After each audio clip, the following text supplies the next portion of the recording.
আসসালামু আলাইকুম, যারা দেখছেন স্বাগতম। বাংলাদেশের যে কোনো ক্রাইসিস মুভমেন্টে শেখ হাসিনাকে রক্ষা করতে ভারতীয় গোয়েন্দা সংস্থা র এগিয়ে আসে।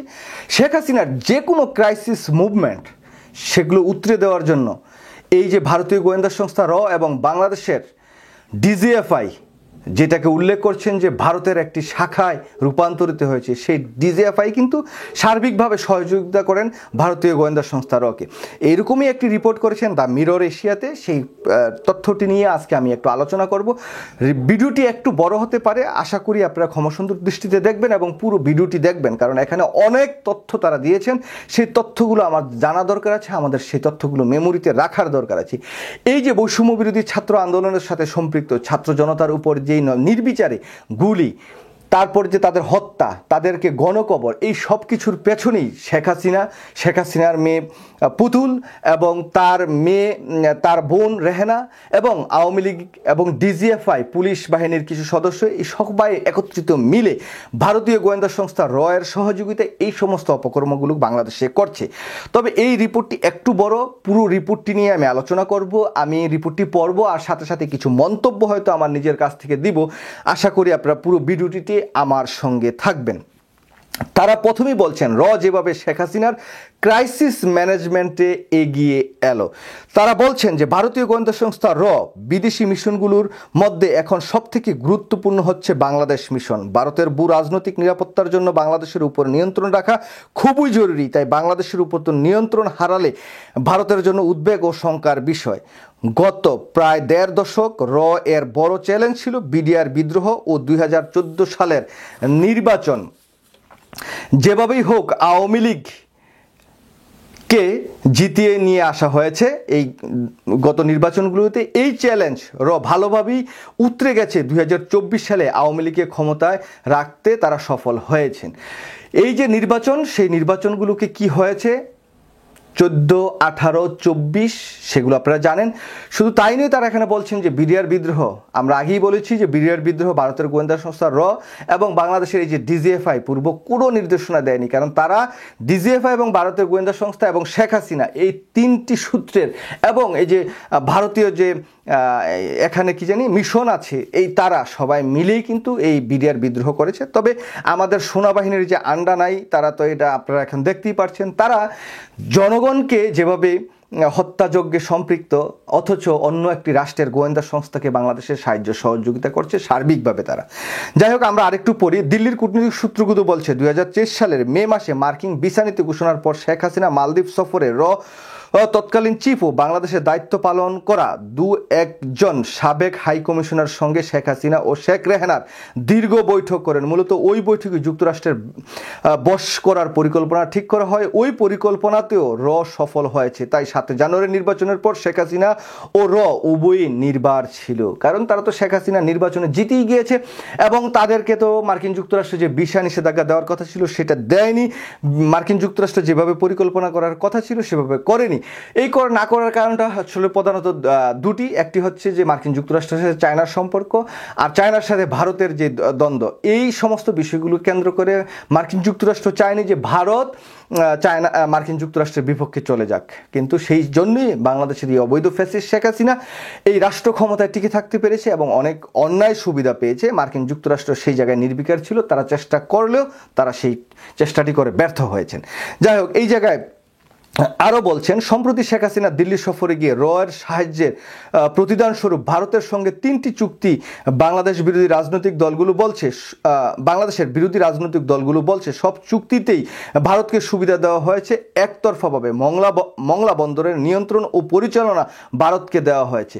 চিন্তা করতে পারেন, আমাদের টাকায় মংলা বন্দর করা, সেই মংলা বন্দর ভারতকে নিয়ন্ত্রণ ও পরিচালনা করার দায়িত্ব দেওয়া হয়েছে। যখন ভারতকে নিয়ন্ত্রণ ও পরিচালনার দায়িত্ব দিবেন, তখন বাংলাদেশের লোকজন কিন্তু সেই জায়গায় কাজ করবে না, কাজ করবে হচ্ছে ভারতের লোকজন। সুতরাং বাংলাদেশের এই যে শিক্ষিত ছাত্র জনতা সমাজ, তারা কিন্তু আবার সেই বেকার ঘুরে ফিরে বেড়াবেন। এটাই হচ্ছে বাংলাদেশের দুর্ভাগ্য।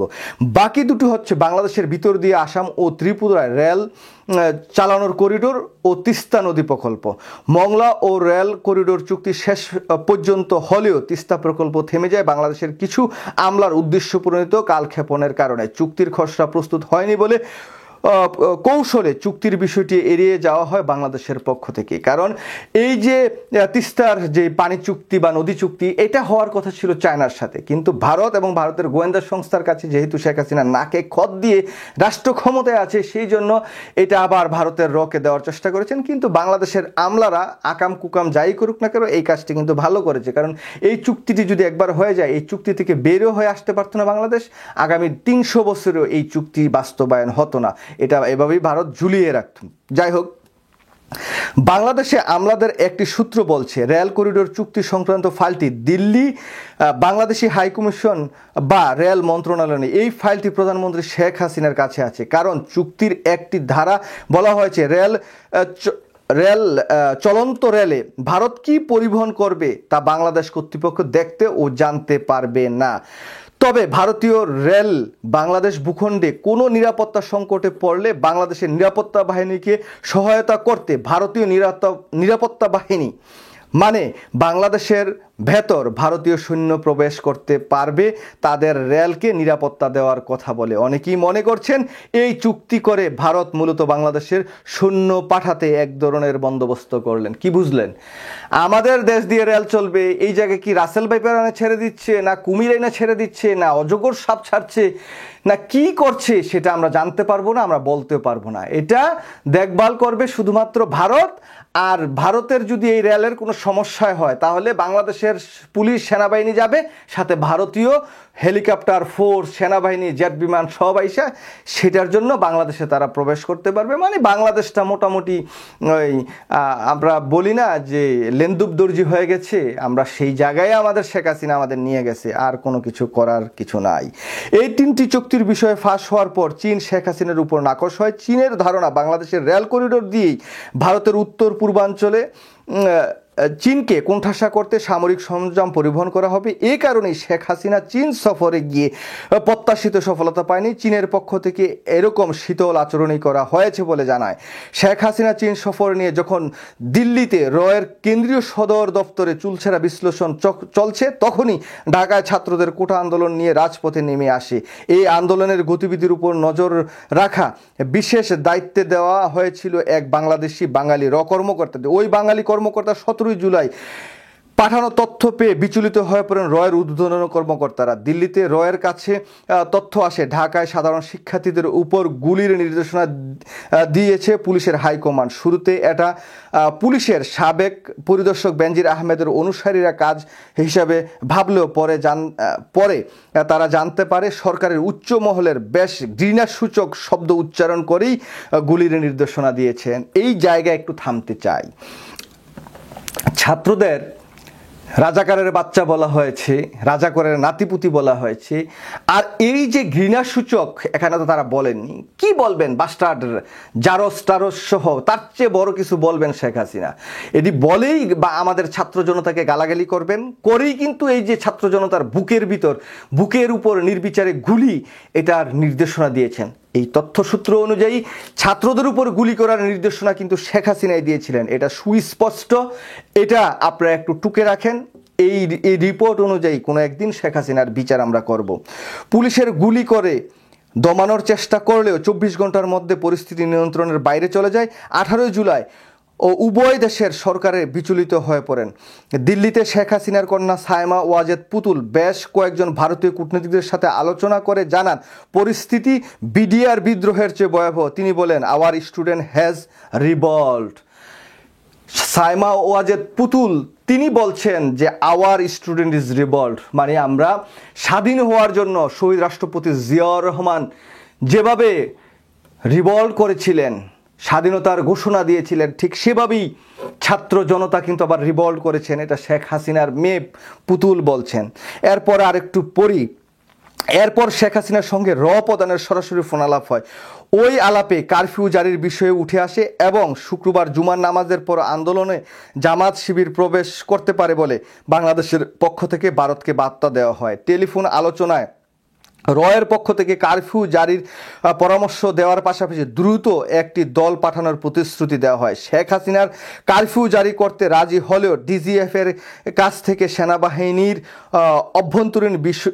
অভ্যন্তরীণ বিষয়ে জানতে চান, কিন্তু ডিজিএফআই আগেই হাসিনাকে সেনাবাহিনীর বিষয়ে আশ্বস্ত করেন। উল্লেখ্য 2009 সালে, আমরা আর একটু দেখি প্রায় শেষের দিকে, আপনাদের ধৈর্য হবে না ইনশাল্লাহ আশা করি। 2008 সাল ভিডিও বিদ্রোহের পর ডিজিএফ এর একটি অংশ এর বাংলাদেশ সেলে পরিণত হয়েছে। কি বুঝলেন? এই যে বিডিআর হত্যাযজ্ঞ হলো, তারপর থেকে এই যে ডিজিএফআই ভারতীয় গোয়েন্দা সংস্থা এর একটি সেলে পরিণত হয়েছে। মানে বাংলাদেশে কি ঘটছে কি না ঘটছে, সেনাবাহিনীর মধ্যে কি হচ্ছে না হচ্ছে, এই সকল তথ্য এই ভারতীয় গোয়েন্দা সংস্থা কে প্রেরণ করেন ডিজিএফআই ভারতের গোয়েন্দা সংস্থা এর একটা সেল হিসাবে। যাই হোক, এরাই মূলত ভারতকে বাংলাদেশের সেনাবাহিনীর সব তথ্য সরবরাহ করে থাকে। এই সেল ভারতের কাছ থেকে সামরিক অস্ত্র কেনা সহ নানা বিষয়ে বাংলাদেশ সেনাবাহিনীকে প্রভাবিত করে।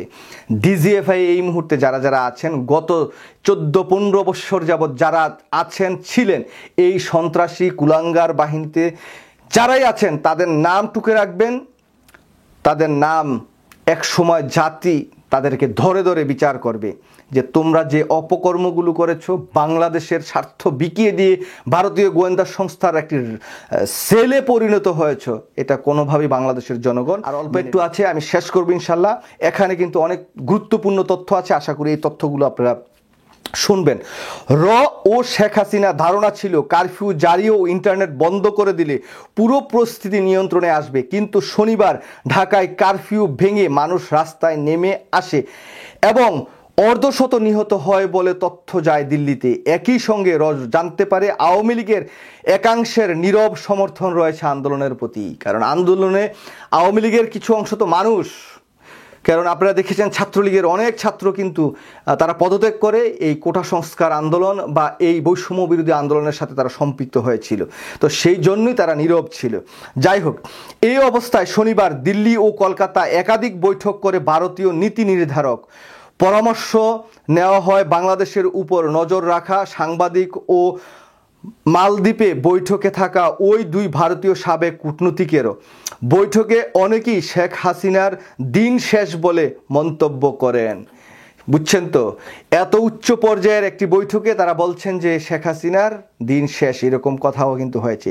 কিন্তু তারই মধ্যে প্রধান বৈঠকে একটি বার্তা পাঠায়, কাশ্মীরের অভিজ্ঞতা পূর্বে কাজে লাগাও। কাশ্মীরে যেরকম অপকর্ম করেছে ভারতীয় গোয়েন্দা সংস্থা, যেই কায়দায় কাশ্মীরের লোকজনকে দমন নিপীড়ন করেছে, ঠিক একই কায়দা ঢাকায় বা বাংলাদেশে নিয়োগ করতে তারা বলা হয়েছে। প্রয়োজনে পূর্বে আরেকটা কাশ্মীর বানাও, তবুও শেখ হাসিনাকে টিকিয়ে রাখো। কত বড় ভয়াবহ কথা! এই লাইনটা আবার পড়ছি, প্রয়োজনে পূর্বে আরেকটা কাশ্মীর বানাও, তবুও শেখ হাসিনাকে টিকিয়ে রাখো। ভয়াবহ কথা। সেই জন্যই আমরা দেখছি কয়েক হাজার, আপনারা অনেকেই সংবাদপত্রের তথ্য অনুযায়ী বলছেন 266, কিন্তু আমি এটা অনেক আগে থেকেই বলছি, প্রায় 1600 আমাদের ছাত্র জনতা ভাইয়েরা নিহত হয়েছেন, এটাই সত্য। তারপরে আর কয়েকটা লাইন আছে, সেটা পরে শেষ করি। নির্দেশ পেয়ে এর একটি দল শনিবার ঢাকার তেজগাঁও বিমানবন্দরে অবতরণ করেন। ঢাকায় নেমে এর দলটি বৈঠক করেন ডিজিএফআই, ডিবি পুলিশ ও অন্যান্য গোয়েন্দা সংস্থার কর্মকর্তাদের সঙ্গে। বিশেষ নজর রাখা হয় মার্কিন দূতাবাস ও চীন দূতাবাসের উপর। তারা এই দূতাবাসের উপর নজর রেখে কী হবে? মার্কিন যুক্তরাষ্ট্র তো ছাত্রদের সাথে তাদের যে সংযোগ সেটা তো আছেই, তারপরেও যেহেতু এই নিউজটি আসছে, এটা মার্কিন যুক্তরাষ্ট্রে অবশ্যই তারা অবগত, এবং তাদের কাছে এই নিউজটি আবার ইংলিশে পাঠালে মনে আর একটু ভালো হয়, সেটা আমি চেষ্টা করব। শনিবারই সিদ্ধান্ত হয় 2019 সালে কাশ্মীর দমনের পদ্ধতি অনুসরণ করে ঢাকা মিশন 2024 সফল করা হবে। সব ধরনের ফোন কলের নিয়ন্ত্রণ নেওয়া হয়। সেনাবাহিনীর জুনিয়র অফিসারদের উপর বিশেষ নজর রাখা হয়। লাশ গুম করার টিমও তৈরি করা হয়। কাশ্মীরের মতোই বাড়িতে বাড়িতে গিয়ে তল্লাশি শুরু করে যৌথ বাহিনী। রয়ের কর্মকর্তারা সরাসরি ঢাকার মাঠে অবস্থান করে পরিস্থিতি পর্যবেক্ষণ করেন। এই সময় ঢাকা ভারত বিরোধী নানা গুঞ্জনে তৈরি হয়। এর মধ্যে একটি হচ্ছে নিরাপত্তা বাহিনীর সঙ্গে হিন্দিতে কথা বলতে শোনা যায় কিছু লোকদের। হাইকোর্টের রায় ও সরকারের প্রজ্ঞাপন জারির পাশাপাশি পরিস্থিতি শেখ হাসিনার নিয়ন্ত্রণে চলে আসে। ফলে 24শে জুলাই রয়ের দলটি আবার মাঠে না নামার নির্দেশনা দেয় দিল্লি থেকে। 25শে জুলাই থেকে মাঠ থেকে সরে আসে রর দলটি। এরপর সহায়তার একটি টিম দিল্লি থেকে পরামর্শ দিচ্ছে।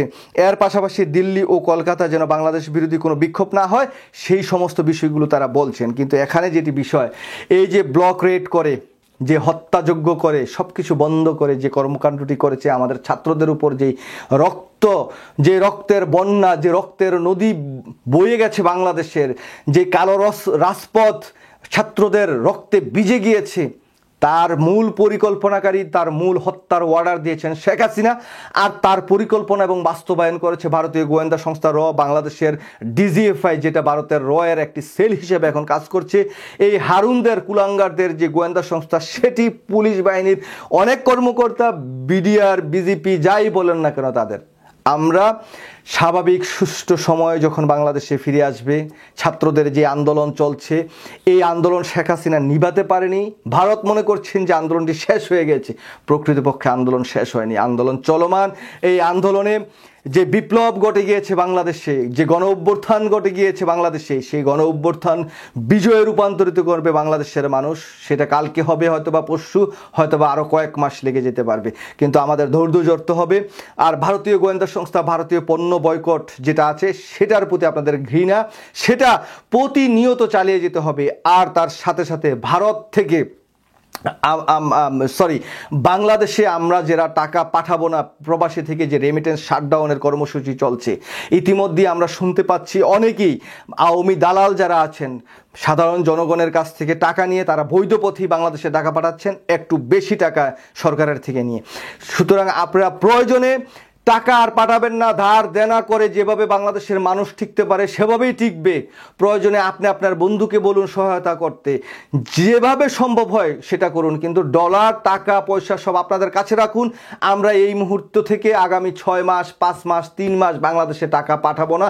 যতদিন এই খুনি শেখ হাসিনা রাষ্ট্র ক্ষমতায় থাকবে, ততদিন আমরা আমাদের কোনো টাকা দিব না। কারণ আমাদের ভাইদের যে হত্যার ষড়যন্ত্র, এই যে ডিজিএফআই এর যে রিপোর্টটি আজকে আমরা পড়লাম, যেই ভারতের গোয়েন্দা সংস্থা র এই ডিজিএফের সাথে যেভাবে তৎপর হয়ে সেনাবাহিনীর লোকজন সবাই মিলে একত্রিত এই আওয়ামী লীগের পাচাটা গোলামরা বাংলাদেশের ছাত্র জনতার উপর যেভাবে নির্বিচারে গুলি করছে, সেই জন্য আমাদের এখন নৈতিক দায়িত্ব যে আমরা আমাদের রেমিটেন্স পাঠাবো না। এটা আমাদের যুদ্ধ, এটাও আমাদের একটা হাতিয়ার, এটা আমাদের একটা আগ্নেয়াস্ত্র। মানে আমাদের এই আগ্নেয়াস্ত্র হচ্ছে এখন রেমিটেন্স। আমরা রেমিটেন্স পাঠাবো না, আমরা রেমিটেন্স আমাদের পকেটে রাখবো। আর পিনাকিদা কালকে একটা কথা বলেছেন যে জুনায়েদ আহমেদ পলক, শেখ হাসিনা তাদেরকে পাঠায় দাও, তাদেরকে আমরা ঢুকায় দেব। যদি তাদেরকে যতদিন পর্যন্ত আমরা সেই ঢুকিয়ে না দিতে পারি, ততদিন পর্যন্ত টাকাটা আমরা আমাদের পকেটে রাখবো। আমাদের পরিবারকে যেভাবেই হোক না কেন তাদের সংসার পরিচালনা করার ব্যবস্থা আপনারা করে দিবেন, কিন্তু টাকা না পাঠিয়ে ধার দেনা যেভাবেই হোক না কেন সেটা ম্যানেজ করবেন। এই আশাবাদ ব্যক্ত করছি, প্রত্যাশা রাখছি। আন্দোলন সংগ্রামে থাকবেন, রাজপথে দেখা হবে। আল্লাহ হাফেজ, আসসালামু আলাইকুম।